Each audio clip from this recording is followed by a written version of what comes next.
Bismillahirrahmanirrahim. Assalamualaikum warahmatullahi wabarakatuh. Bismillah, alhamdulillah, wassalatu wassalamu ala rasulillah wa ala alihi wa sahbihi wa mawalah. Rabbi syrah li sadri wa yassir li amri wahlul 'uqdatam min lisani yafqahu qawli. Subhanaka la 'ilma lana illa ma 'allamtana innaka antal 'alimul hakim. Allahumma iftah 'alaina futuhal 'arifin bihikmatik wal nashur 'alaina rahmataka ya arhamar rahimin. Yang saya muliakan para alim ulama, para tuan guru, para orang tua, para tokoh masyarakat, ketua beserta pengurus Masjid Sepakat Irsyadun Nas, bapak-bapak, ibu-ibu jamaah salat subuh yang insyaallah dirahmati dan diberkahi oleh Allah Subhanahu wa taala. Alhamdulillah wa syukrulillah.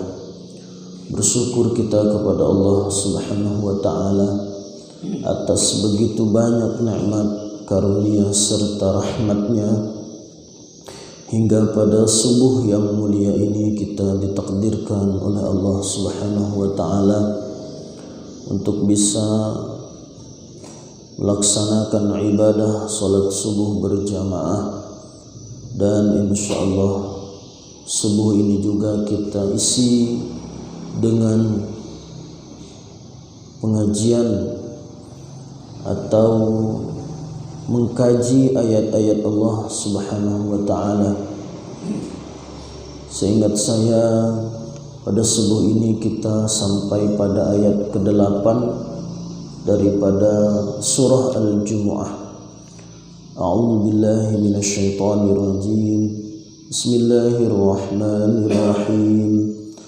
Qul innal mauta allazi tafirruna minhu fa innahu mulaqikum thumma turadduna ila alimil ghaibi wasyahadati fayunabbi'ukum bima kuntum ta'malun. Saya terjemahkan, katakanlah wahai Muhammad kepada mereka ini maksudnya adalah orang-orang Yahudi. Innal mauta allazi tafirruna minhu fa innahu mulaqikum. Sesungguhnya kematian yang kalian lari daripada kematian itu, fa innahu mulaqikum, maka kematian itu akan menemui kalian. Thumma turadduna ila alimil ghaibi wasyahadati fayunabbi'ukum bima kuntum ta'malun. Kemudian kalian akan dikembalikan kepada Allah, zat yang maha mengetahui yang gaib dan yang nyata. Fayunabbi'ukum bima kuntum ta'malun, maka Allah akan memberitahu kepada kalian tentang apa yang kalian perbuat. Jamaah yang dirahmati oleh Allah Subhanahu wa taala, ayat ke-8 ini masih ada kaitan dengan ayat yang sebelumnya, yaitu pada ayat ke-7 menerangkan tentang sikap orang Yahudi. Mereka bersikap seolah-olah mereka itu adalah orang yang sangat dekat dengan Allah Subhanahu wa taala. Istilah agama disebut dengan wali. Wali itu artinya kekasih Allah Subhanahu wa taala. Jadi orang Yahudi mengklaim bahwa mereka adalah auliaullah. Mereka adalah wali atau kekasih-kekasih Allah. Mereka diberikan keistimewaan. Mereka dalam Al-Quran digelar ahli kitab. Sampai kepada Madinah, ketika mereka bertemu dengan Nabi Muhammad, maka mereka pun mengaku bahwa mereka adalah orang-orang yang dekat dengan Allah Subhanahu wa taala. Maka dari itu Allah Subhanahu wa taala menyuruh Nabi agar menantang orang Yahudi tersebut, kalau memang benar kalian adalah orang-orang yang dekat dengan Allah Subhanahu wa taala, coba fatamannaul mauta in kuntum shadiqin, maka berkeinginanlah kalian untuk mati kalau memang benar-benar kalian itu orang yang dekat dengan Allah Subhanahu wa taala. Maka Al-Qur'an menyingkap, ternyata mereka bukanlah aulia Allah, karena pada ayat ke-8 wala yatamannawnahu abadan bima qaddamat aydihim, ternyata orang Yahudi itu tidak menginginkan kematian itu sendiri. Kenapa? Karena memang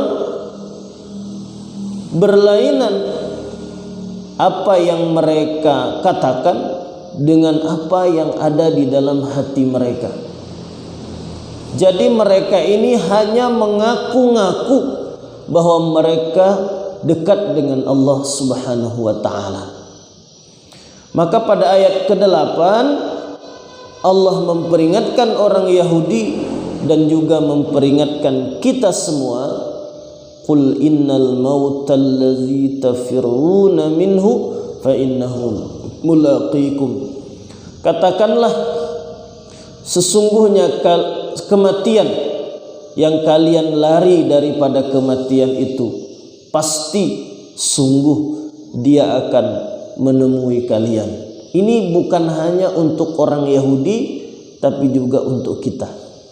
Tapi secara siyaqul kalam, susunan kalam, susunan pembicaraan dalam ayat ini, tujuan utamanya adalah untuk orang Yahudi yang takut dengan kematian.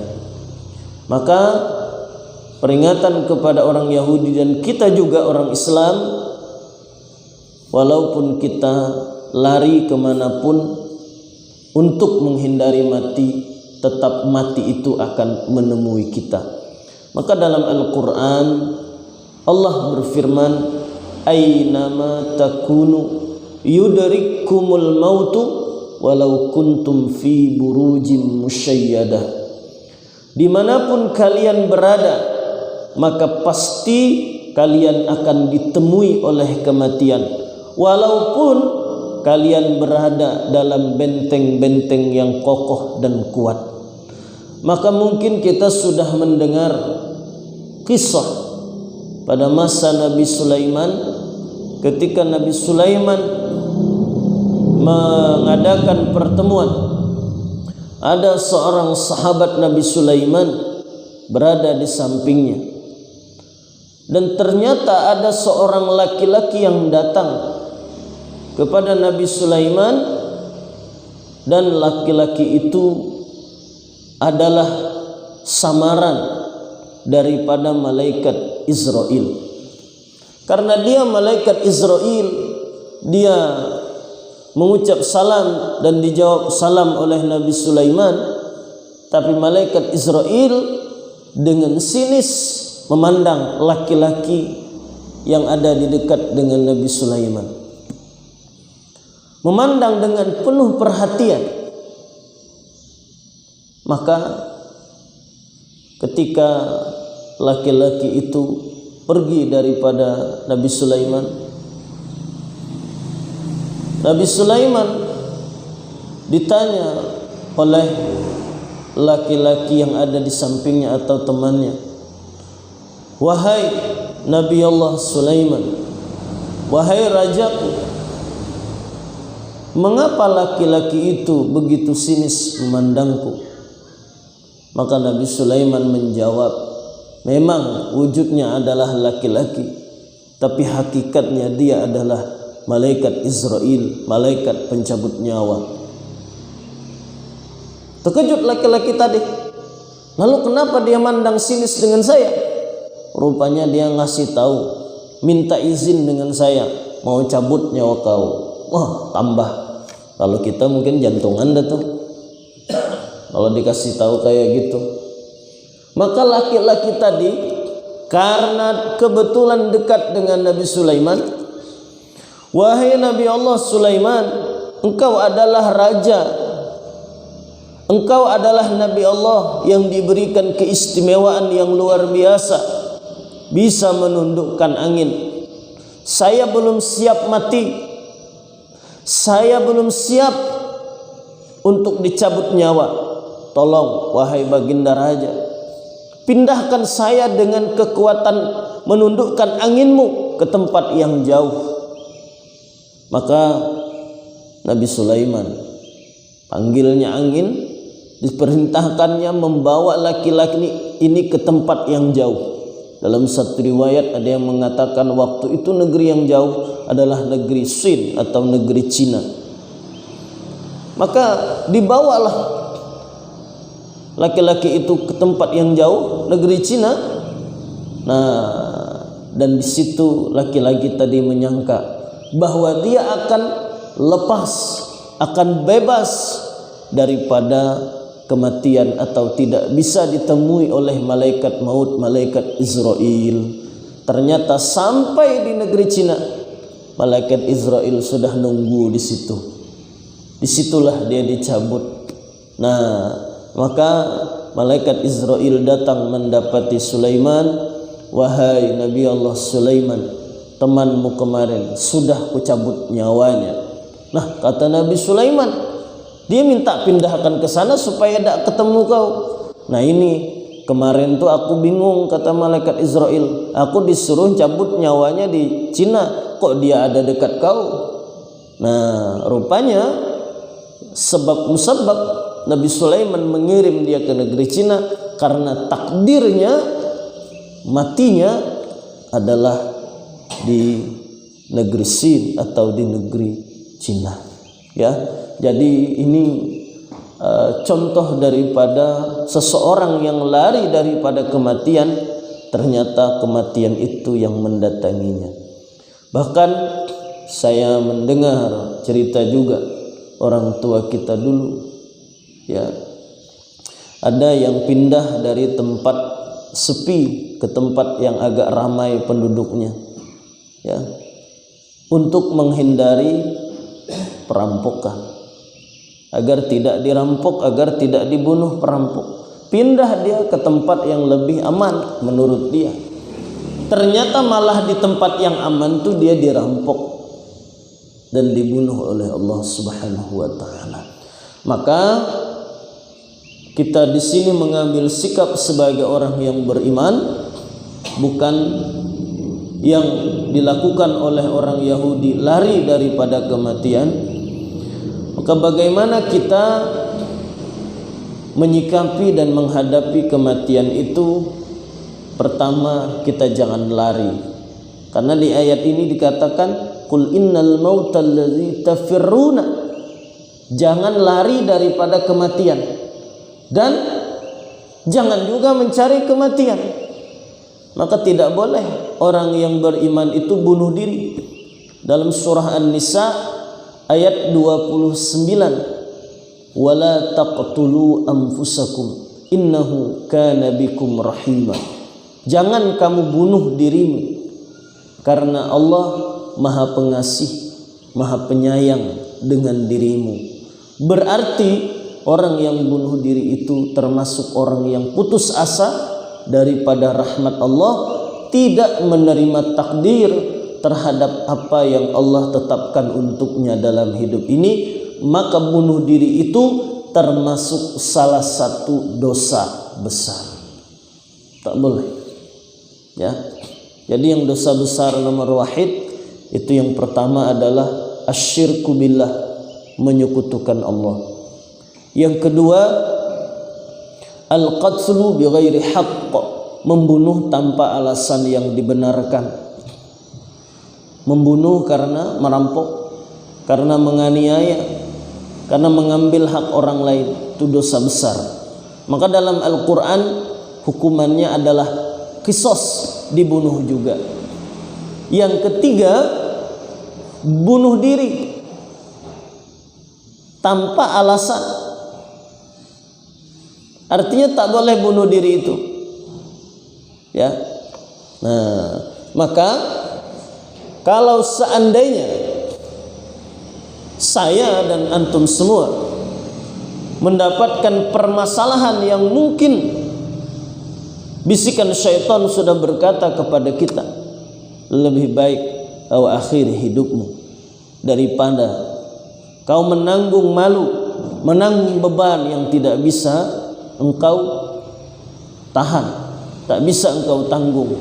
Maka Rasulullah mengajarkan kita dalam hadisnya, ya, la yatamannayanna ahadakumul mauta wa in kana la budda fa'ilan falyaqul.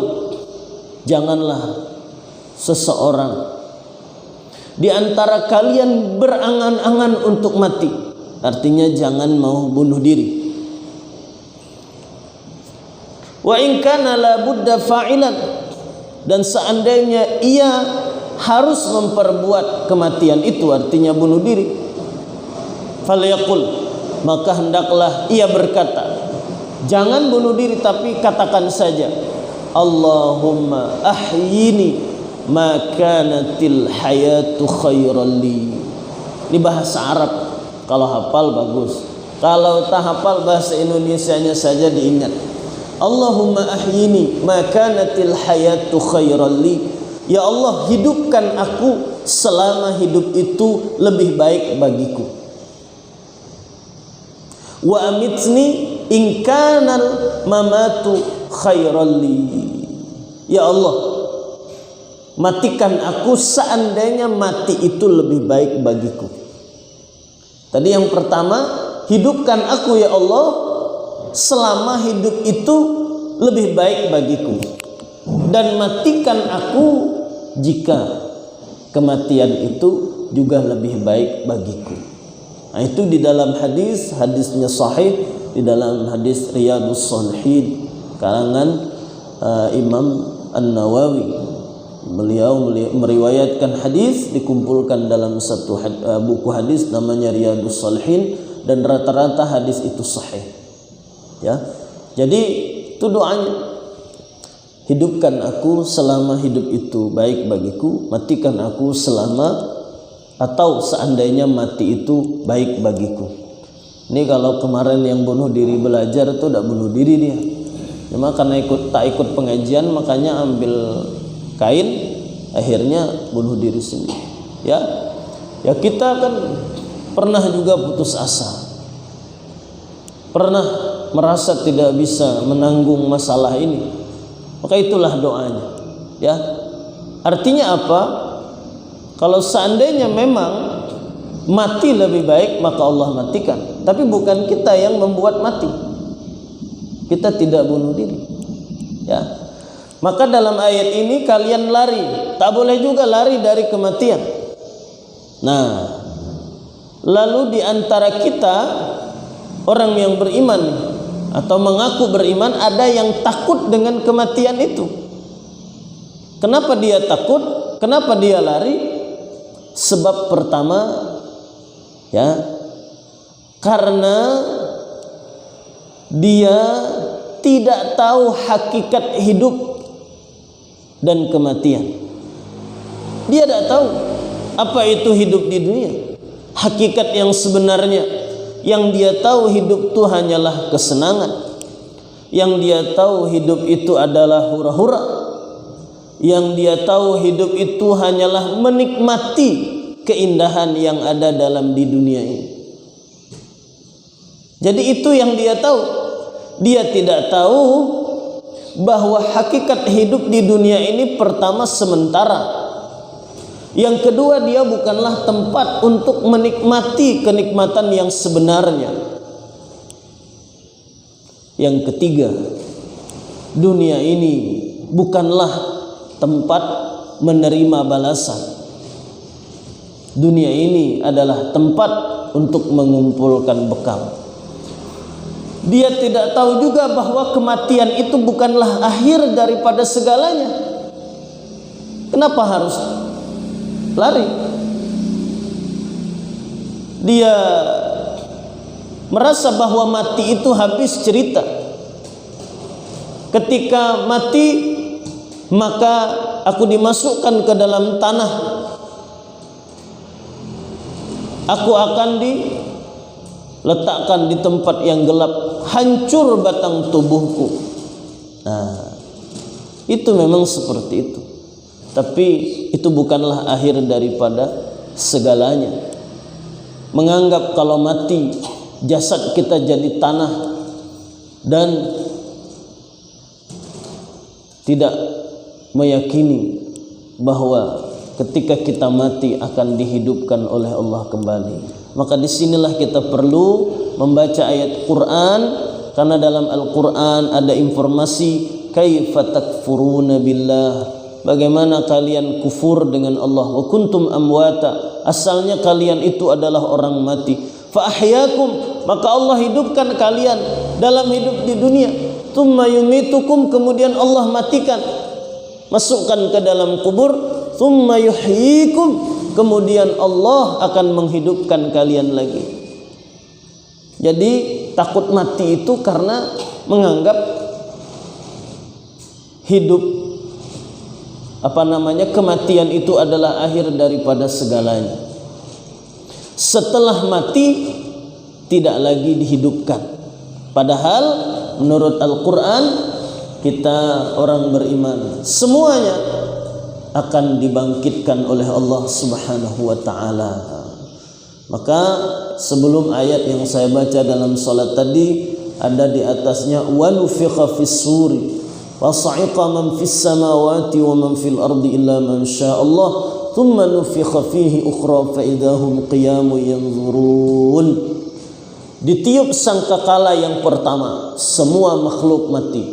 Ditiup yang kedua, maka bangkitlah semua yang telah dimatikan oleh Allah Subhanahu wa ta'ala.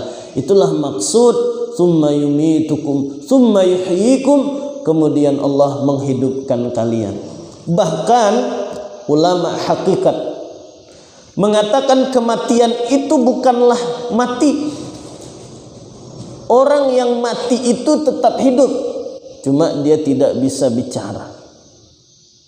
Apalagi orang alim, orang berilmu, orang yang dekat dengan Allah yang namanya wali, jasadnya terkubur tapi dia sebenarnya tidak mati.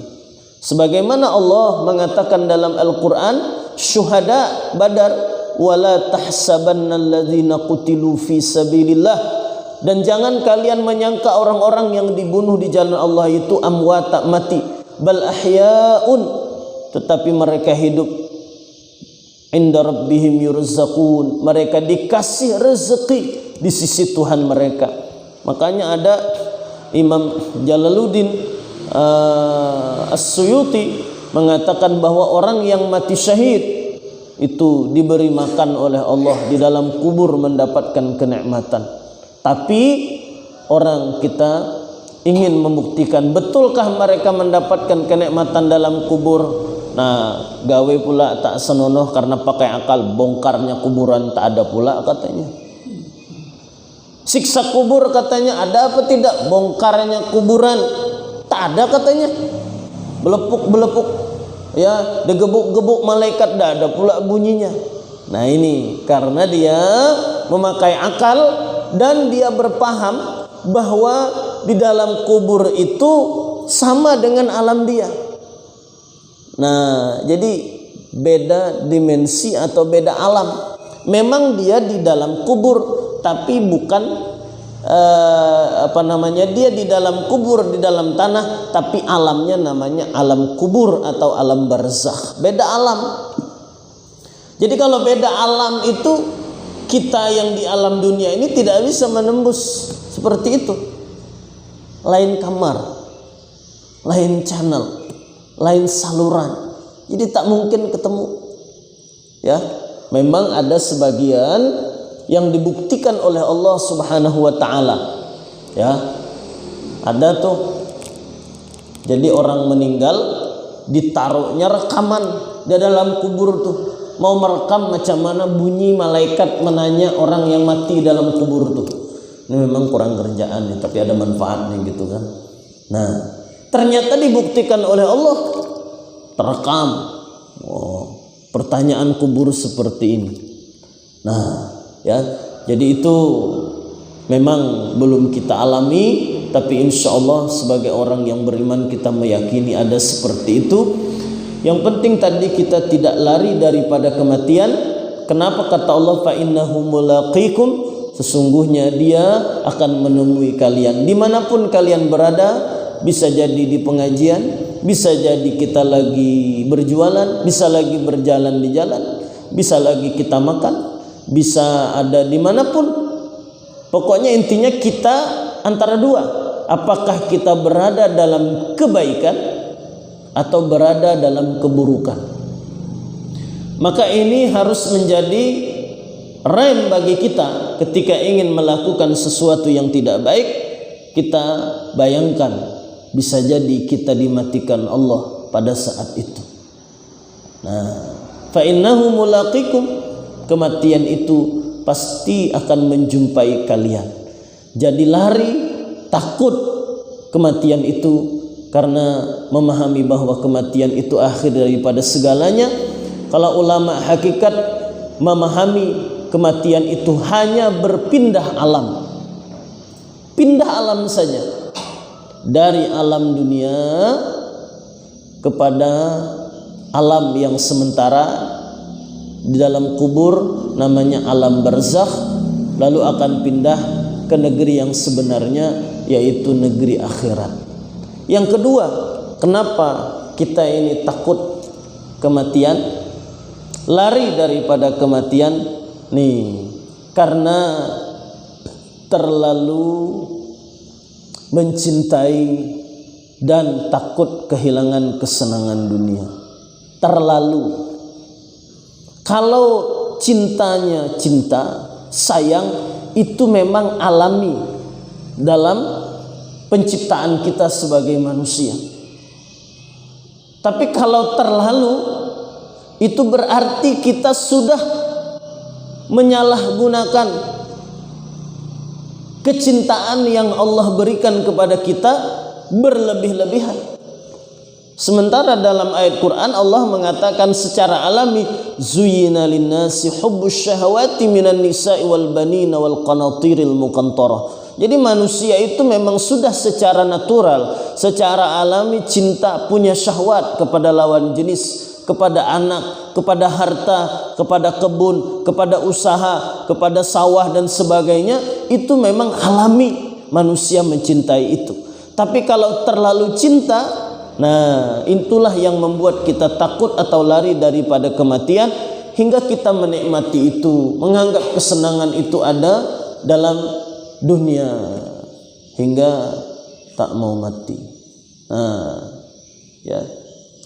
Yang ketiga, kita mungkin merasa karena dosa tak jelas nasib kita di akhirat kelak. Jadi satu, karena tidak memahami hakikat kehidupan atau kematian. Yang kedua, karena terlalu cinta dan takut kehilangan kesenangan dunia. Yang ketiga, dengan dosa, dengan kurangnya ibadah, kita menganggap nasib kita tidak jelas bagaimana di akhirat. Nah, mungkin yang kebanyakan yang tiga itu.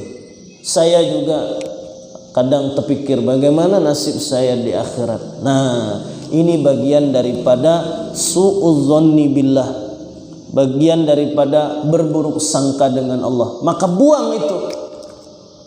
Jangan sampai kita menganggap, oh aku ini nasib tak jelas. Ditanya kawan, macam mana nasib kau? Tak jelas. Kalau di dunia boleh bilang tak jelas nasib aku nih. Tapi di akhirat dengan ibadah, dengan kita melaksanakan perintah Allah, maka kita berhusnudzon, Allah akan merahmati kita di akhirat. Jadi kayak gitu. Maka kalau hilang tiga itu, kita paham hakikat hidup dengan mati, tidak lagi terlalu cinta. Cinta memang alami tadi, tapi tidak kita terlalu cinta lagi. Sudah itu kita memantapkan bagaimana nasib kita ke depan di akhirat. Makanya Allah mengatakan wal tanzur nafsum ma qaddamat lighad. Hendaklah seseorang itu memperhatikan apa yang ia usahakan untuk esok. Ulama menafsirkan ghad itu artinya yang sejati adalah akhirat. Mempersiapkan akhirat supaya jelas nasib kita di akhirat.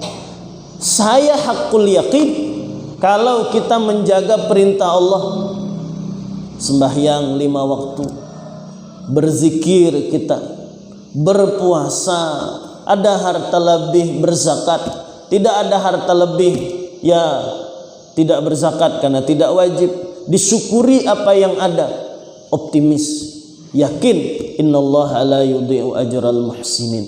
Kalau seperti ini seperti wali Allah, bukan lagi takut atau lari daripada kematian, malah kita merindukan kematian. Rindu dengan mati. Kenapa? Karena mati itu adalah pintu kita bertemu dengan Allah Subhanahu wa ta'ala.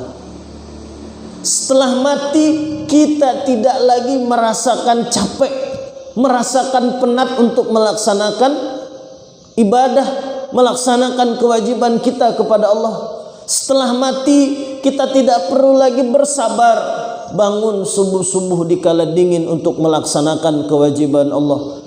Tidak lagi kita bersabar untuk membagi harta kita, mana zakat, mana untuk kita. Tidak lagi kita bersabar untuk menahan lapar, menahan haus.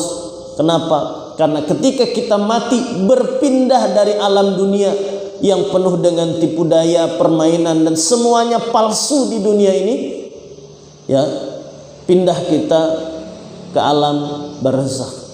Di kubur sudah Allah berikan persekot kenikmatan daripada ibadah yang kita lakukan di dunia ini.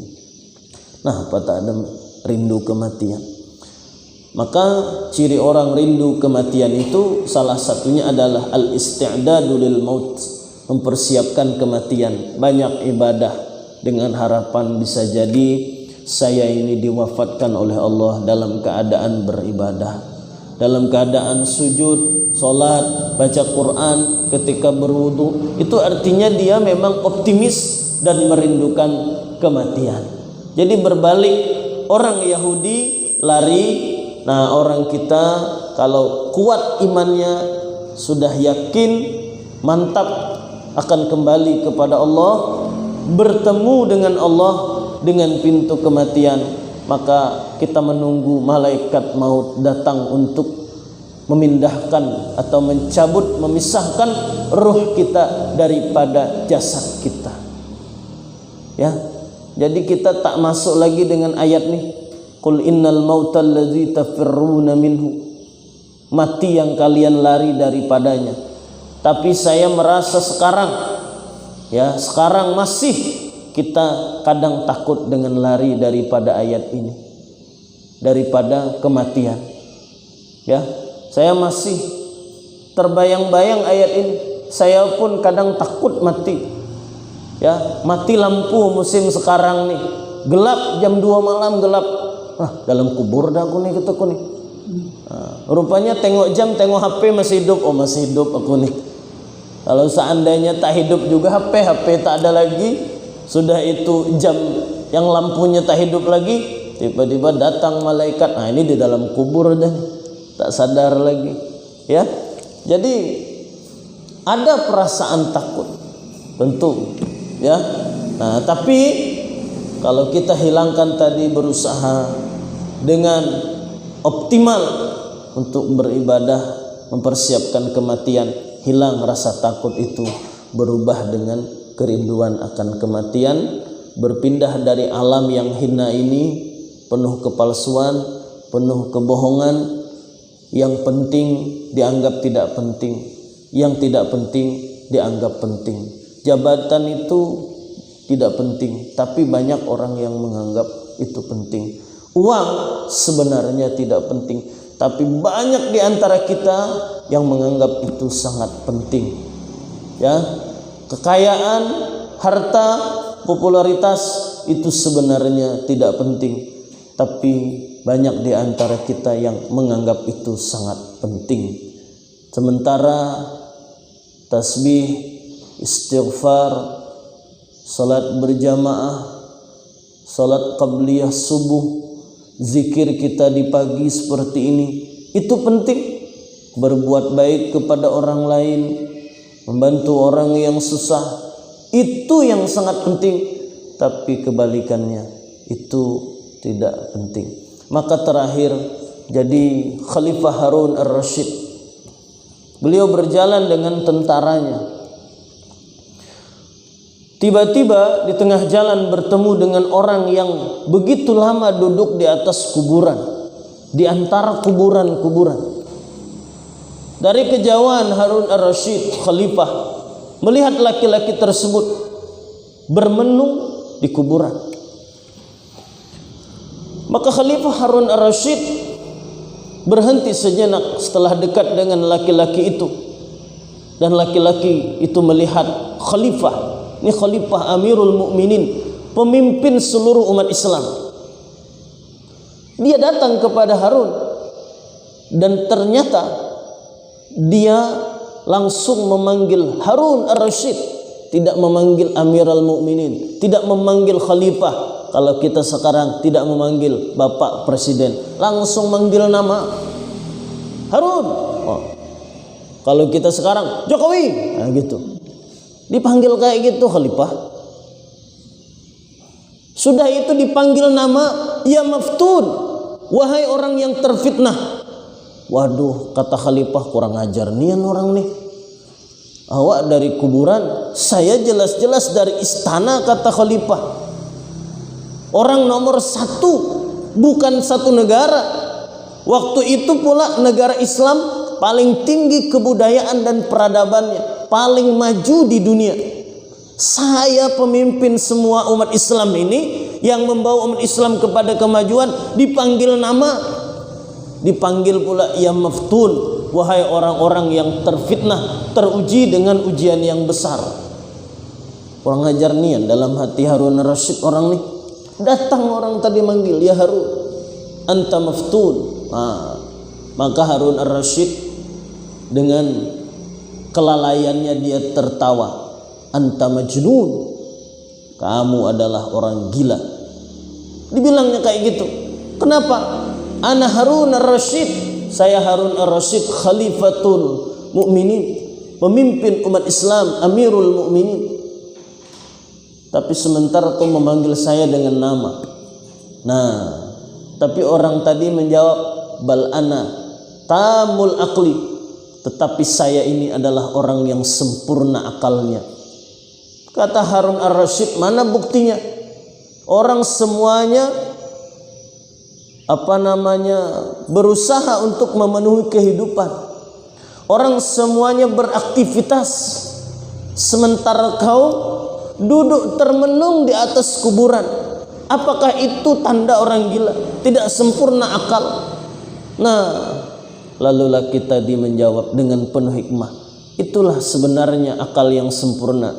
Kau dari istana, kau harus tahu bahwa istanamu itu adalah tidak abadi. Istanamu itu akan hancur, sementara kuburan inilah yang akan tetap. Kuburan inilah yang akan abadi. Mulai diam Harun ar-Rasyid. Lalu karena Harun ar-Rasyid merasa laki-laki itu benar, dia menjawab, wallah innaka lasadiq. Benar engkau wahai seorang laki-laki, istanaku akan hancur, tidak akan kekal abadi, sementara kuburan ini sampai hari kiamat, sampai hari dibangkit. Betul. Maka Harun ar-Rasyid karena dia khalifah yang alim, yang adil, dia malah minta nasihat. Izni ya rajul, nasihati saya wahai rajul. Ya, maka kata laki-laki tadi, hasbukallah, hasbuka kitabullah. Cukuplah Allah dan cukuplah kitab Allah nasihat bagimu. wa kafa bil mauti wa'idha. Cukuplah mati itu sebagai nasihat. Walaupun engkau berada dalam istana yang begitu megah, engkau pasti akan mati. Nah, setelah minta nasihat, hebatnya Harun ar-Rasyid, alaka indi hajah, apakah engkau punya hajat yang bisa kukabulkan? Maka laki-laki tersebut mengatakan, saya punya 3 hajat. Kalau kau bisa mengabulkan, maka aku sangat berterima kasih kepadamu wahai Khalifah Harun ar-Rasyid. Yang pertama, tambahkan umurku. Terdiam Harun ar-Rasyid, tak bisa menambahkan umur. Bayangkan. Yang kedua, jaga saya daripada malaikat maut. Jangan sampai saya dicabut nyawa oleh malaikat maut. Diam lagi, Harun ar-Rasyid tidak mampu. Yang ketiga, permintaan terakhir nih, kalau bisa mengabulkan, saya sangat berterima kasih kepadamu. Kata laki-laki tadi, adkhilnil jannah, masukkan saya ke dalam surga. Kata Harun ar-Rasyid, wallahi la aqdir, wallahi la aqwa, wallahi la astati. Saya tak mampu, tak kuasa. Maka laki-laki tadi menjawab, izan, kalau begitu kamu bukanlah seorang raja, tapi engkau adalah mamluk, orang yang dimiliki raja atau seorang hamba Allah Subhanahu wa ta'ala. Maka saya tidak punya hajat lagi denganmu, karena engkau bukanlah raja yang sebenarnya, karena engkau tidak mampu, karena engkau tidak punya kuasa. Artinya ini nasihat. Walaupun bagaimana kita menganggap itu penting, ternyata menurut orang yang hebat, orang yang berakal itu tidak penting. Saya rasa ini ayat sedikit. Tsumma turadduna ila alimil ghaibi wasyahadati fayunabbiukum bima kuntum ta'malun. Ini kelanjutan setelah kita dimatikan, maka kita akan dikembalikan kepada Allah Subhanahu wa taala, lalu kita akan diperlihatkan terhadap apa yang kita kerjakan selama di dunia ini. Mudah-mudahan ada manfaatnya. Mungkin ada yang dipertanyakan, dipersilakan.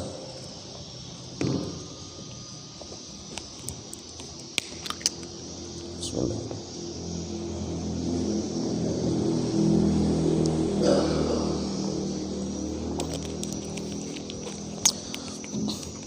Kalau tidak ada, saya mohon maaf, ada salah, ada khilaf. Mudah-mudahan kita bisa istiqamah dalam kebaikan, dalam ibadah dan taat kepada Allah. Amin ya rabbal alamin. Hadanallahu wa iyyakum ajma'in. Assalamualaikum warahmatullahi wabarakatuh.